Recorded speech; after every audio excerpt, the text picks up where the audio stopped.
అందరికీ నమస్కారం. నా పేరు దూపాటి మురళీధర్ చౌదరి.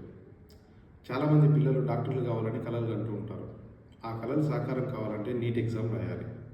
మరి నీట్ ఎగ్జామ్ రాసి మంచి మార్కులు మంచి ర్యాంక్ వచ్చి కూడా లోకల్ నాన్ లోకల్ అనేటువంటి ఒక ప్రాబ్లంతో చాలామంది పిల్లలు వారికి రావాల్సినటువంటి ఎంబీబీఎస్ సీట్ని కోల్పోతున్నారు.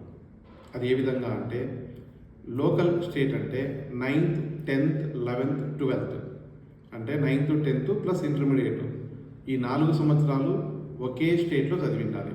అలా కాకుండా ఏ ఒక్క సంవత్సరమైనా అంటే 9th క్లాస్ కర్ణాటకలోనో, తమిళనాడులోనో, తెలంగాణలోనో చదువుకొని వచ్చి 10th ఇంటర్మీడియట్ ఆంధ్రాలో చదివితే కూడా వాళ్ళు ఒక సమస్యని ఫేస్ చేస్తూ ఉన్నారు. ఏంటి ఆ సమస్య అంటే, వాళ్ళు ఏ రాష్ట్రానికి లోకల్ కాకుండా పోతారు. మరి లోకల్ కావడం వల్ల లాభం ఏంటి అంటే, 85% కోటాలో లోకల్లో సీట్లు తెచ్చుకోవడం సులభం. నాన్ లోకల్ కోటా 15% ఉంటుంది. మరి ఇది చాలా ఇబ్బందికరమైనటువంటి విషయం. కావున దయచేసి విద్యార్థులందరూ కూడా 9th, 10th, +1, +2 లేదా ఇంటర్మీడియట్ ఒకే రాష్ట్రంలో చదవండి. వేరే రాష్ట్రాలకు పోయి చదవద్దండి.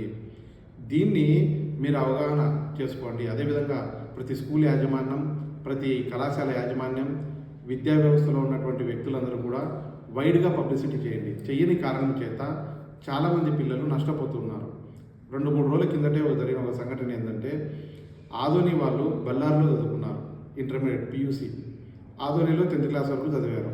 మరి వాళ్ళకి ఇప్పుడు మెడికల్ సీట్ రాలేదు. ఆ మార్కులకు సాధారణంగా అయితే మెడికల్ సీట్ వస్తుంది. కానీ ఇక్కడ 2 నెలలు అక్కడ 2 నెలలు చదివినందుకు నాన్ లోకల్ కోటా కింద పోయి సమస్య ఎక్కువైంది.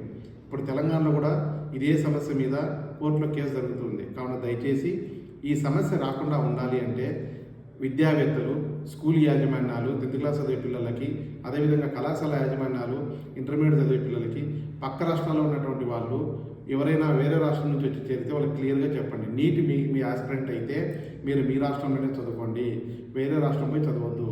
9th, 10th, 11th, 12th ఒకే రాష్ట్రంలో చదవాలి అనే విషయాన్ని క్లియర్గా క్షుణ్ణంగా చెప్పి అవగాహన కల్పించండి.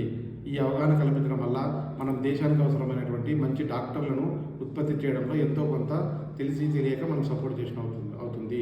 కావున ఈ వీడియోని అందరూ చూసి మీకు తెలిసిన వాళ్ళందరికీ షేర్ చేయండి. ధన్యవాదాలు.